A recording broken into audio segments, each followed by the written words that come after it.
২৮ মে ২০২১ বিকেল ৫টা রাজস্থানের ভরতপুর শহরের নিমদা গেট কলোনি এলাকায় সিসিটিভিতে ধরা পড়ে এক শিহরণ জাগানো দৃশ্য। একটি কালো হিউন্ডাই সিওটিএ গাড়িতে ডাক্তার সুদীপ গুপ্তা তার স্ত্রী ডাক্তার সীমা গুপ্তাকে নিয়ে জহরবীর বাবার দর্শনে যাচ্ছিলেন। চারদিকে মহামারীর প্রভাব, রাস্তাঘাট প্রায় ফাঁকা, যানবাহন খুবই কম। ডাক্তার সুদীপ নিরাপদে গাড়ি চালিয়ে রাধা চৌরাহার দিকে এগোচ্ছিলেন। ঠিক সেই সময় নম্বরবিহীন একটি কালো স্প্লেন্ডার বাইকে চড়ে দুই ব্যক্তি তাদের গাড়িটিকে ওভারটেক করে সামনে গিয়ে গাড়ি থামাতে বাধ্য করে। বাইকের পেছনে বসা ব্যক্তির মুখে লাল গামছা বাঁধা ছিল আর চালকের মুখ খোলা ছিল। গাড়ি থামতেই দুজন নেমে সরাসরি ড্রাইভিং সিটের দিকে এগিয়ে যায়। ঘটনার কোনো আঁচ না পেয়ে ডাক্তার সুদীপ সানভাইজার তুলে কথা বলার জন্য জানালার কাঁচ নামিয়ে দেন। সিসিটিভি ফুটেজে দেখা যায় গামছা বাঁধা ব্যক্তি তার সঙ্গে কথা বলছে। কথা বলার মাঝেই হঠাৎ সে পিস্তল বের করে প্রথম গুলিটি সরাসরি ডাক্তার সুদীপের মাথায় করে। সঙ্গে সঙ্গে দ্বিতীয় গুলি চালায় পাশের সিটে বসা ডাক্তার সীমার দিকে। এরপর দুজনের ওপর টানা ৭-৮ রাউন্ড এলোপাথারি গুলি চালিয়ে তারা দ্রুত বাইকে চেপে পালিয়ে যায়। এই লাইভ হত্যাকাণ্ড দেখে আশেপাশের মানুষজন অপরাধীদের ধরতে ছুটে আসতেই বাইকের পেছনে বসা শুটার ভয় দেখানোর জন্য আকাশে গুলি ছোড়ে। তারপর রং সাইডে ইউটার্ন নিয়ে পালাতে থাকে এবং আবারও আকাশে গুলি চালিয়ে গাড়ির দিকেও ফায়ার করে। মাত্র ৩৮ সেকেন্ডের এই দিনের আলোয় সংঘটিত হত্যাকাণ্ড পুরো এলাকায় তীব্র আতঙ্কের পরিবেশ সৃষ্টি করেছিল। ঘটনার পরপরই চারদিকে ভিড় জমে যায়। আশপাশের মানুষ গাড়ির ভেতরে থাকা দম্পতিকে দেখতে এগিয়ে আসে। গাড়ির ভেতরে উঁকি দিয়ে তারা দেখতে পায় খুব কাছ থেকে গুলি লাগায় ডাক্তার সুদীপের ঘটনাস্থলেই মৃত্যু হয়েছে। তবে ডাক্তার সীমার তখনও শ্বাস চলছিল।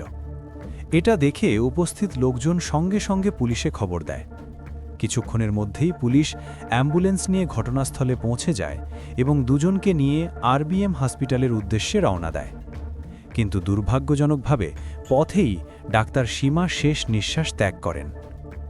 দিন দুপুরে এমন প্রকাশ্য ডাবল মার্ডার পুলিশের ওপরও তীব্র চাপ সৃষ্টি করে, তাই দেরি না করে তদন্ত শুরু হয়। সিসিটিভি ফুটেজের সাহায্যে পুলিশ বাইকটিকে ট্রেস করতে গিয়ে শুটারের দুলাভাই ভোলু পালোয়ানকে গ্রেফতার করে। কিন্তু তদন্ত দল যে সত্যের খোঁজে এগোচ্ছিল তার পেছনে যেতে গিয়ে তারা এমন এক ভয়ঙ্কর কাহিনীর সন্ধান পায় যা পুলিশকেও সঠিক ভুলের জটিল দ্বন্দ্বে ফেলে দেয়। কারণ যেই ডাক্তার দম্পতিকে প্রকাশ্যে গুলি করে হত্যা করা হয়েছিল, পরে জানা যায় তারাও নাকি অতীতে এক ভয়াবহ অপরাধের সঙ্গে জড়িত ছিল। এমন একটি অপরাধ যার সত্য সামনে আসতেই গোটা দেশ স্তম্ভিত হয়ে যায়। শোতে স্বাগতম, আর আপনি দেখছেন ডাক্তার সুদীপ ও ডাক্তার সীমা গুপ্তার চাঞ্চল্যকর কেস। ২০১৫ সালে রাজস্থানের ভরতপুর শহরে প্রতিষ্ঠিত হয় ডাক্তার শ্রীরাম গুপ্তা মেমোরিয়াল হাসপাতাল।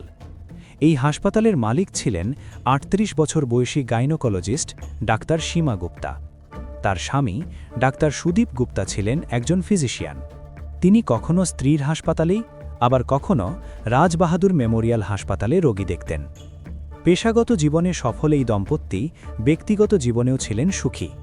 তাদের সুখকে আরও পূর্ণ করেছিল দুই সন্তান, ১২ বছরের ছেলে সংযম এবং ৯ বছরের মেয়ে সাক্ষী।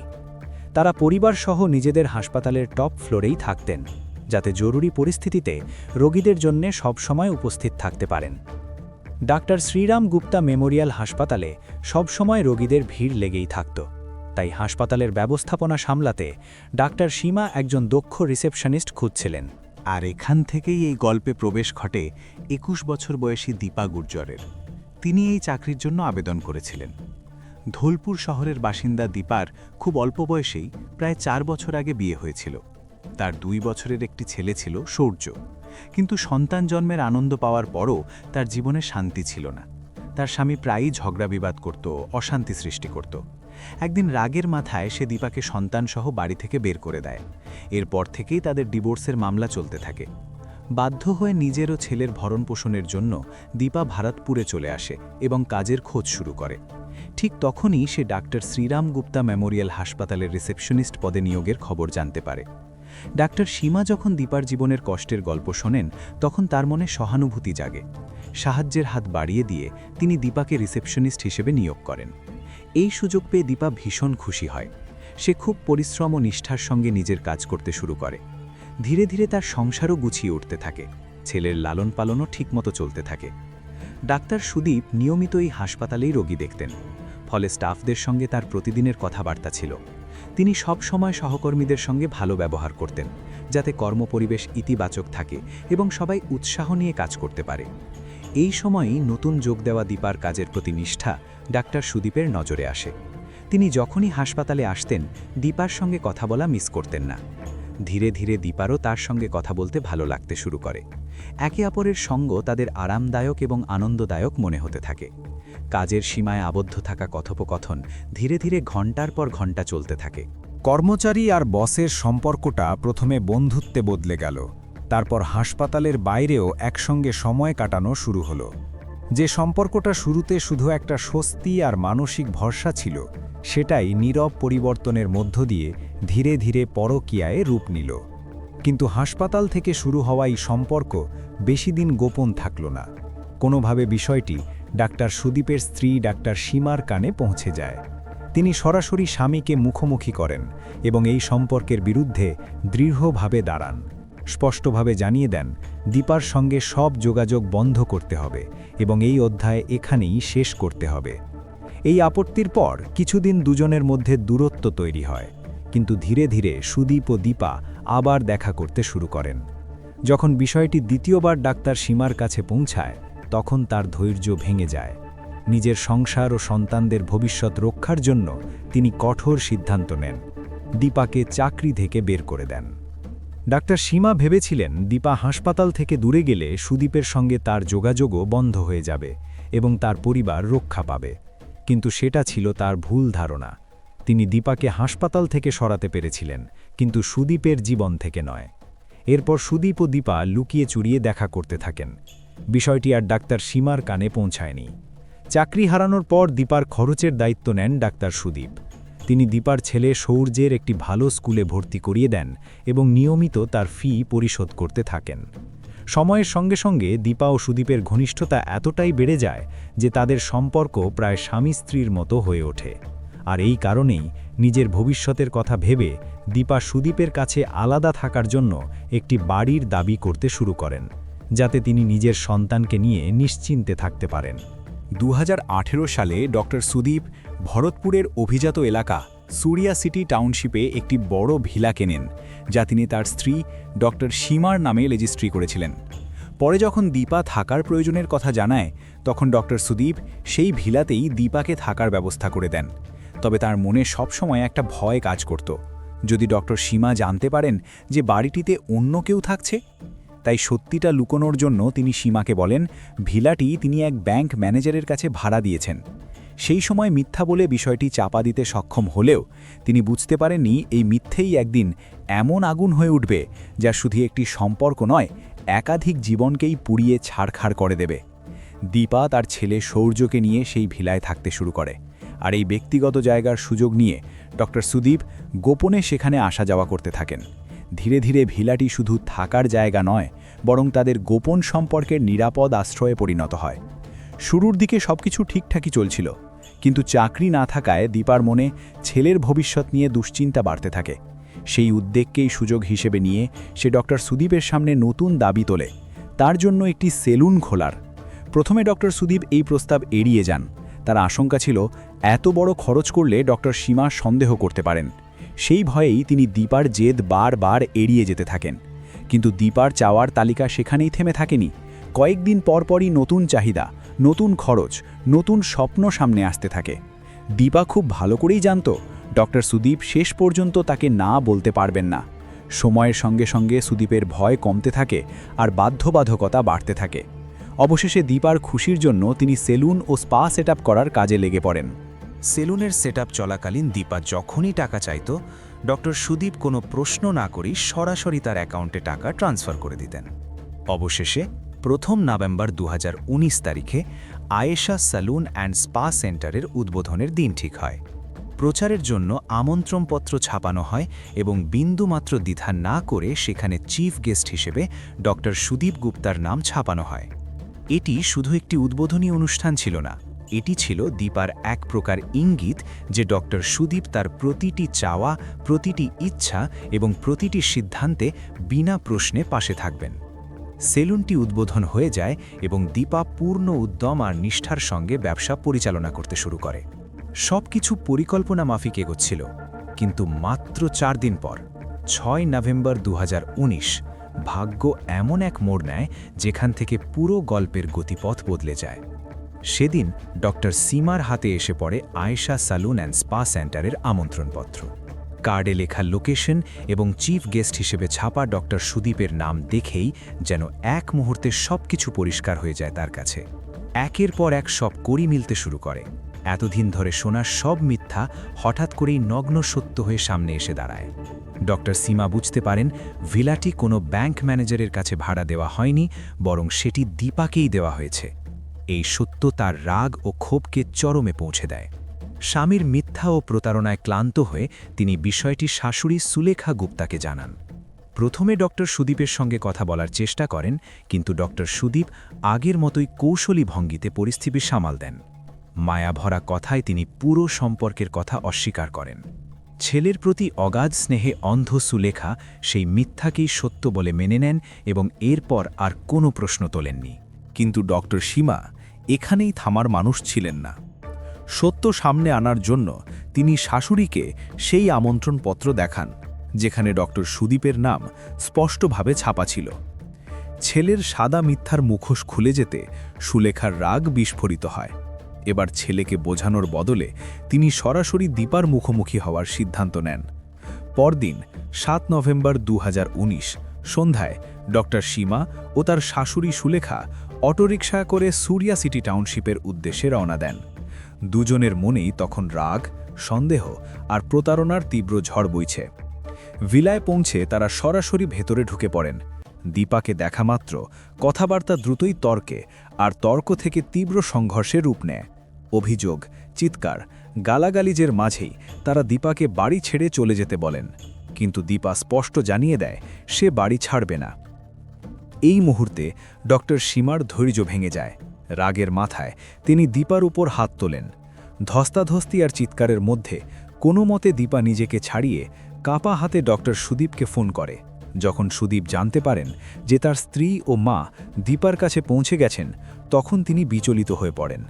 পরিস্থিতি শান্ত করতে তিনি দ্রুত স্ত্রীকে ফোন করে মাকে নিয়ে সেখান থেকে চলে যেতে বলেন। কিন্তু সেদিন ডক্টর সীমা কোনোভাবেই পিছিয়ে আসার মুড়ে ছিলেন না।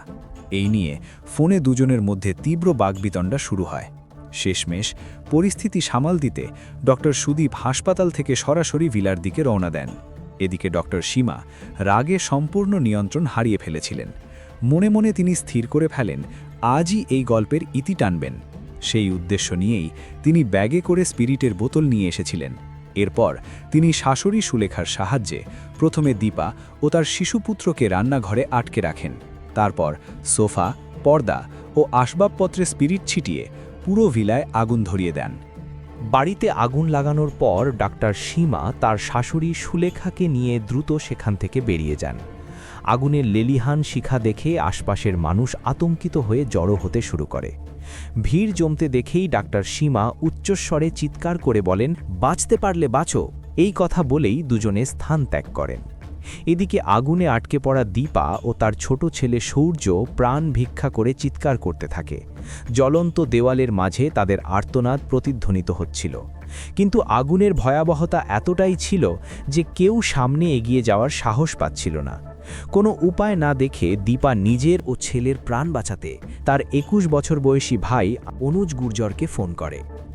বোনের আতঙ্কভরা কণ্ঠস্বর শুনে অনুজ এক মুহূর্ত দেরি না করে বাইক নিয়ে সুরিয়া সিটি টাউনশিপের দিকে ছুটে যায়। যত দ্রুত সম্ভব সে ভিলার সামনে পৌঁছে যায়। পথে সে আবার দীপাকে ফোন করার চেষ্টা করে, কিন্তু আর যোগাযোগ হয় না। ভিলার সামনে পৌঁছে যে দৃশ্য সে দেখে তাতে তার পা কাঁপতে থাকে। পুরো ভিলাটি তখন আগুনে ঘেরা। আগুন এতটাই তীব্র যে ভেতর থেকে আর কোনো আওয়াজ শোনা যাচ্ছিল না, না দীপার না সূর্যের। বোন ও ভাগ্নের প্রাণ বাঁচাতে মরিয়া অনুজ নিজের জীবনের তোয়াক্কা না করে একটি কম্বল জড়িয়ে জ্বলন্ত বাড়ির ভেতরে ঢোকার চেষ্টা করে। কিন্তু আগুন তখন ভয়াবহ রূপ নিয়েছে। কয়েক মুহূর্তের মধ্যেই সে নিজেই মারাত্মকভাবে দগ্ধ হয়ে অচেতন হয়ে পড়ে যায়। এই সময় ঘটনাস্থলে পৌঁছনো ফায়ার ফাইটাররা অনুজকে উদ্ধার করে বাইরে নিয়ে আসে এবং তার প্রাণ রক্ষা করে। অ্যাম্বুলেন্সে করে তাকে প্রথমে নিকটবর্তী হাসপাতালে নিয়ে যাওয়া হয়। এরপর অনুজকে জয়পুরের সাবাই মানসিং হসপিটালে রেফার করা হয়। এদিকে ফায়ার ফাইটাররা ভিলার আগুন নিয়ন্ত্রণে আনতে সক্ষম হলেও ততক্ষণে অনেক দেরি হয়ে গেছে। জ্বলন্ত দেওয়ালের ভেতরেই দীপা ও তার নিষ্পাপ ছেলে সৌর্য চিরতরে প্রাণ হারায়। ঘটনার খবর সঙ্গে সঙ্গেই পুলিশকে জানানো হয়। পুলিশ ফরেন্সিক টিম এফএসএল নিয়ে সুরিয়া সিটি টাউনশিপের সেই ভিলায় পৌঁছায়। রান্নাঘরের ভেতরে পড়ে থাকা দুই দেহের অবস্থা দেখে পুলিশেরও গা শিউরে ওঠে। দৃশ্যটি এতটাই ভয়াবহ ছিল যে উপস্থিত সবাই কয়েক মুহূর্তের জন্য স্তব্ধ হয়ে যায়। এফএসএল টিম দেহগুলোর কাছ থেকে প্রয়োজনীয় নমুনা সংগ্রহ করে এবং লাশ উদ্ধার করে অ্যাম্বুলেন্সে করে পোস্টমর্টেমের জন্য ভরতপুর ডিস্ট্রিক্ট হসপিটালে পাঠায়। এরপর শুরু হয় ঘটনাস্থলের খুঁটিনাটি তদন্ত। বাড়ির প্রতিটি কোণ তল্লাশি করা হয়। সেখানেই এফএসএল টিমের হাতে আসে একটি স্পিরিটের বোতল, যা এই পুরো ঘটনার সবচেয়ে গুরুত্বপূর্ণ প্রমাণ হয়ে ওঠে। পোস্টমর্টেম সম্পন্ন হওয়ার পর দীপা ও সৌর্যের মরদেহ পরিবারের হাতে তুলে দেওয়া হয়। অল্প বয়সে বাড়ির মেয়ে ও নিষ্পাপ নাতিকে এমন নির্মম মৃত্যুর মধ্যে হারিয়ে পুরো পরিবারে নেমে আসে শোকের ছায়া। মা ভাই বোনদের কান্নায় পরিবেশ ভারী হয়ে ওঠে। ভারী হৃদয়ে পরিবার দীপা ও সৌর্যের শেষকৃত্য সম্পন্ন করে। সবচেয়ে মর্মান্তিক বিষয় ছিল ডাক্তার সীমা ও সুলেখা নিজেরাও মা ছিলেন। ডাক্তার সীমার নিজের ছোট ছোট সন্তান ছিল, তবুও দীপার সঙ্গে তার নিষ্পাপ ছেলেকেও এমন নির্মমভাবে হত্যা করা হয়, যার এই ঘটনার সঙ্গে কোনো দোষই ছিল না। বোন ও ভাগ্নের ন্যায় বিচারের দাবিতে দীপার বোন রাধা, ডাক্তার সুদীপ, ডাক্তার সীমা ও সুলেখার বিরুদ্ধে এফআইআর দায়ের করেন। এরপর পুলিশ পুরো ঘটনার গভীর তদন্ত শুরু করে। দীপার পরিবার, ডাক্তার দম্পতি, সুলেখা, অনুজ এবং ঘটনার সময় ভিলার আশেপাশে উপস্থিত ব্যক্তিদের বয়ান রেকর্ড করা হয়। এদিকে এফএসএল টিম ঘটনাস্থল থেকে উদ্ধার হওয়া স্পিরিটের বোতলের ফরেনসিক পরীক্ষা করে। রিপোর্টে স্পষ্টভাবে উঠে আসে আগুনটি ওই স্পিরিট দিয়েই লাগানো হয়েছিল। আগুন থেকে সৃষ্ট ঘন ধোঁয়ায় শ্বাসরোধ হয়ে দীপা ও সৌর্যের মৃত্যু হয়। এখান থেকে ঘটনাটি আর শুধু একটি পারিবারিক ট্র্যাজেডি রইল না, এটি ধীরে ধীরে এক পরিকল্পিত ও নির্মম ষড়যন্ত্র হিসেবে সামনে আসতে থাকে। সব পক্ষের বয়ান রেকর্ড করে সেগুলো অন্যান্য প্রমাণের সঙ্গে মিলিয়ে দেখার পর পুলিশ এই সিদ্ধান্তে পৌঁছায় যে ব্যক্তিগত বিরোধ ও পরকীয়ার সন্দেহ থেকেই ডাক্তার সীমা ও সুলেখা দীপা ও সৌর্যকে হত্যা করেছিলেন। এরপর পুলিশ ডাক্তার সীমা ও সুলেখাকে গ্রেফতার করে আদালতে পেশ করে এবং তাদের জয়পুর সেন্ট্রাল জেলে পাঠানো হয়। অন্যদিকে ডাক্তার সুদীপের বিরুদ্ধে অপরাধমূলক ষড়যন্ত্র, প্রমাণ নষ্ট করার চেষ্টা বা এভিডেন্স ট্যাম্পারিং এবং পুলিশকে ভুয়া তথ্য দেওয়ার অভিযোগ আনা হয়। প্রথমে তাকে রিমান্ডে নেওয়া হয়, পরে তাকেও জয়পুর সেন্ট্রাল জেলে পাঠানো হয়। কিন্তু এদেশের আইনি প্রক্রিয়া অনেক সময় এমন হয় যে শাস্তি নিশ্চিত হওয়ার আগেই অভিযুক্তরা জামিনে মুক্তি পেয়ে যায়। এই মামলাতেও তেমনটাই ঘটে। যখন দীপার পরিবার মেয়ে ও নাতির ন্যায় বিচারের আশায় বিচার ব্যবস্থার দিকে তাকিয়েছিল, তখন একে একে ৩ অভিযুক্তই জামিনে মুক্তি পেতে শুরু করেন। মাত্র ৬ মাসের মধ্যেই এপ্রিল ২০২০-তে প্রথমে ডাক্তার সুদীপ জামিনে মুক্তি পান। এরপর জুন ২০২০-তে তার মা সুলেখা এবং অগস্ট ২০২০-তে ডাক্তার সীমাও জেল থেকে বেরিয়ে আসেন। যেন সবকিছু শুধু একটা দীর্ঘ বিরতি হয়ে গেছে, এমনই মনে হচ্ছিল। এই খবর দীপার পরিবারের জন্য ছিল আরেকটি আঘাতের মতো। যে আইনি প্রক্রিয়ার ওপর ভরসা করে তারা তাদের মেয়ে ও নাতির হত্যাকারীদের জেলে পাঠিয়েছিল, সেই আইনই যেন এখন অভিযুক্তদের জন্য পথ খুলে দিচ্ছিল।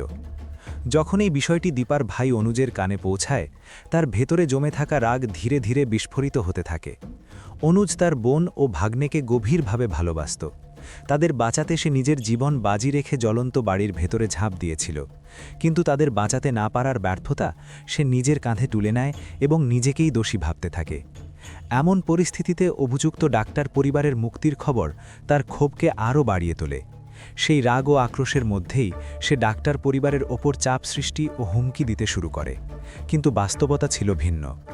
23 বছর বয়সী অনুজ আগে থেকেই আইনগত সমস্যায় জড়িত ছিল।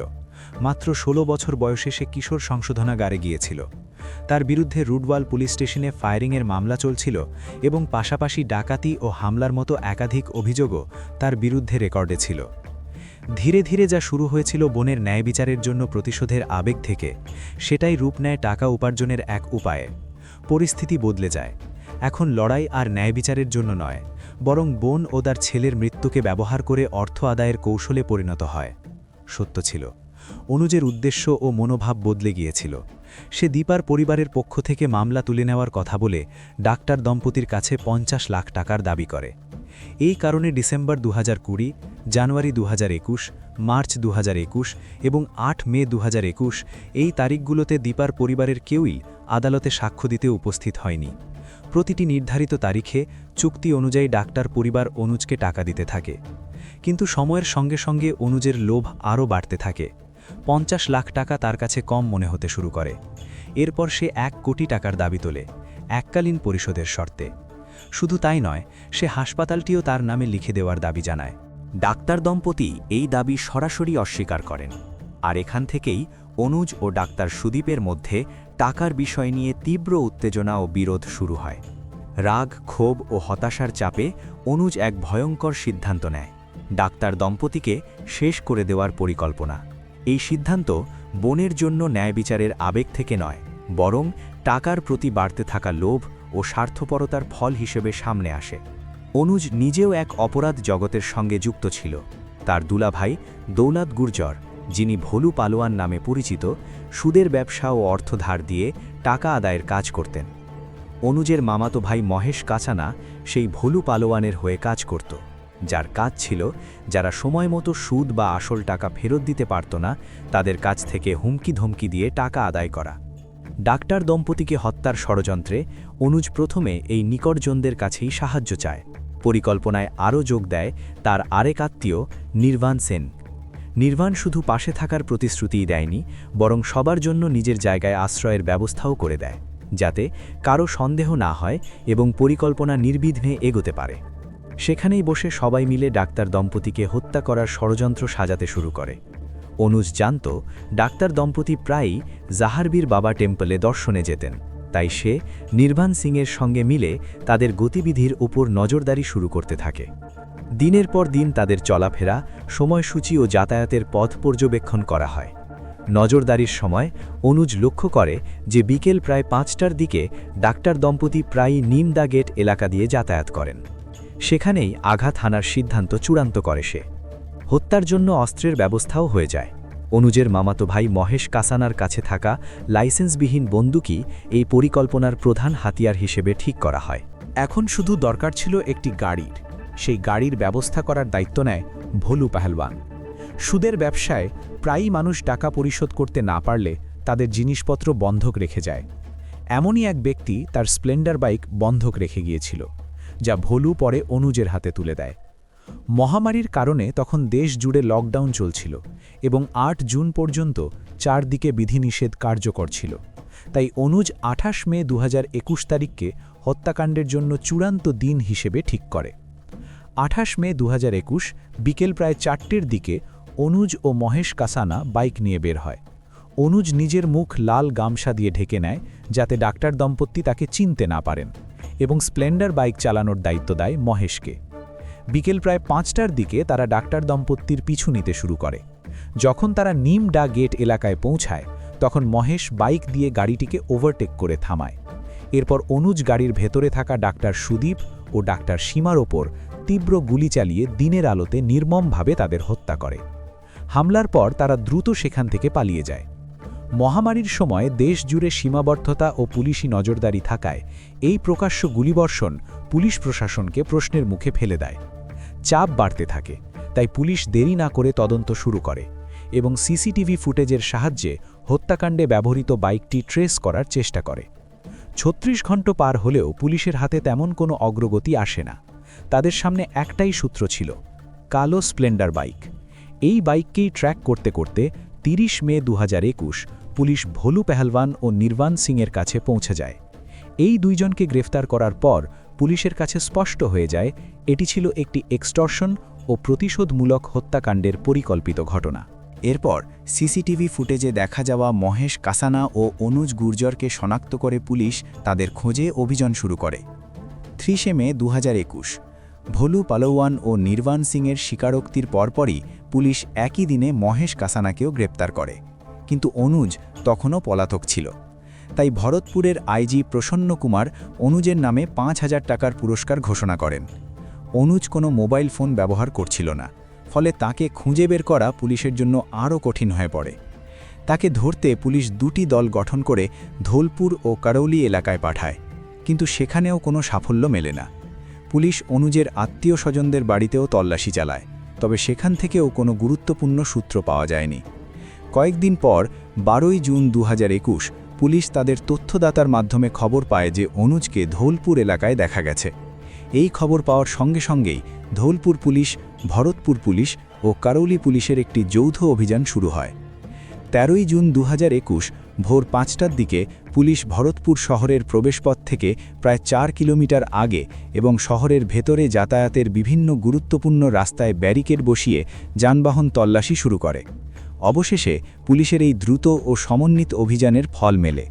চেকিংয়ের সময় তারা একটি গাড়ির ভেতর থেকে অনুজকে গ্রেপ্তার করে। গ্রেপ্তারের পরও তার মুখে কোনো অনুতাপ বা উদ্বেগের চিহ্ন ছিল না। সব অভিযুক্ত গ্রেপ্তার হওয়ার পর পুলিশ অনুজ গুর্জর, নির্বাণ সিং, ভোলু পালাওয়ান ও মহেশ কাসানার বিরুদ্ধে হত্যা ষড়যন্ত্র, অস্ত্র আইন ও অপরাধীকে আশ্রয় দেওয়ার অভিযোগে মামলা রুজু করে এবং তাদের সবাইকে ভরতপুর সেন্ট্রাল জেলে পাঠায়। এই গল্পের শেষ শুধু একটি অপরাধের সমাপ্তি নয়, এটি একাধিক ভুল সিদ্ধান্ত, লোভ, প্রতিশোধ ও ক্ষমতার অপব্যবহারের করুণ পরিণতিরও ইতি। এই ভুলগুলো একের পর এক ঘটতে থাকে এবং শেষ পর্যন্ত তার ভার বহন করতে হয় এক নিষ্পাপ শিশুকে তার প্রাণ দিয়ে। ডাক্তার সুদীপ দায়িত্ব এড়িয়ে মিথ্যার আশ্রয় নেন। একটি ভুল সম্পর্ক, তারপর সেটিকে আড়াল করতে আরও মিথ্যা। তিনি ভেবেছিলেন টাকা সবকিছু সামলে নেবে, কিন্তু সেই টাকাই এই গল্পের সবচেয়ে বড় বিষে পরিণত হয়। ডাক্তার সীমার জন্য এটি শুধু প্রতারণা ছিল না, এটি ছিল তার বিশ্বাসের হত্যা। যে নারীকে তিনি সহানুভূতি দেখিয়ে চাকরি দিয়েছিলেন, নিজের হাসপাতালের অংশ করেছিলেন, সেই নারীই তার সংসার ভেঙে দেয়। কিন্তু এখানেও ডাক্তার সীমা সম্পূর্ণ নির্দোষ ছিলেন না। একজন মা হয়েও তিনি নিজের রাগ ও অপমান নিয়ন্ত্রণ করতে পারেননি। ন্যায় বিচারের পথ ছেড়ে তিনি ক্রোধের পথ বেছে নেন, আর সেই রাগই তাকে এমন এক সিদ্ধান্তে নিয়ে যায় যার ক্ষমা নেই। দীপাও এই গল্পে কম দোষী নয়। সে শুধু একটি ভুল সম্পর্কই বেছে নেয়নি, বরং সেই বিশ্বাসকেও ভেঙেছে যা ডাক্তার সীমা তার উপর রেখেছিলেন। যে নারী তাকে চাকরি দিয়েছিল, সম্মান দিয়েছিল ও সহায়তা করেছিল, তার স্বামীর সঙ্গে সম্পর্ক গড়া শুধু ভুল নয়, বরং বিশ্বাসঘাতকতা। সময়ের সঙ্গে সঙ্গে দীপার চাহিদা বাড়তে থাকে। ভিলা, টাকা, ব্যবসা আর নিরাপত্তা। সে বুঝে যায় যে ডাক্তার সুদীপ তার জন্য প্রায় সব কিছুই করতে প্রস্তুত, আর সেই দুর্বলতাকেই সে নিজের শক্তি হিসেবে ব্যবহার করে। কিন্তু নিজের ভবিষ্যতের নামে সে নিজের সন্তানের ভবিষ্যৎকে এক বিপজ্জনক মিথ্যার ওপর দাঁড় করিয়ে দেয়। এরপর আসে অনুজ, যার দুঃখ ছিল সবচেয়ে প্রথম ও সবচেয়ে সত্য। বোন ও ভাগ্নেকে হারানোর যন্ত্রণা তাকে ভেতর থেকে ভেঙে দেয়। কিন্তু যখন সেই দুঃখ প্রতিশোধের পথ ধরে ন্যায়ের বদলে লোভের দিকে মোড় নেয়, তখন সে ভুক্তভোগী থেকে অপরাধীতে পরিণত হয়।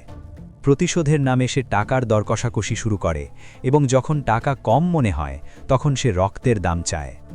এই পুরো কাহিনীতে সবচেয়ে বড় ক্ষতি হয়েছে সৌর্যের, একটি নিষ্পাপ শিশু যার কোনো ভুল ছিল না।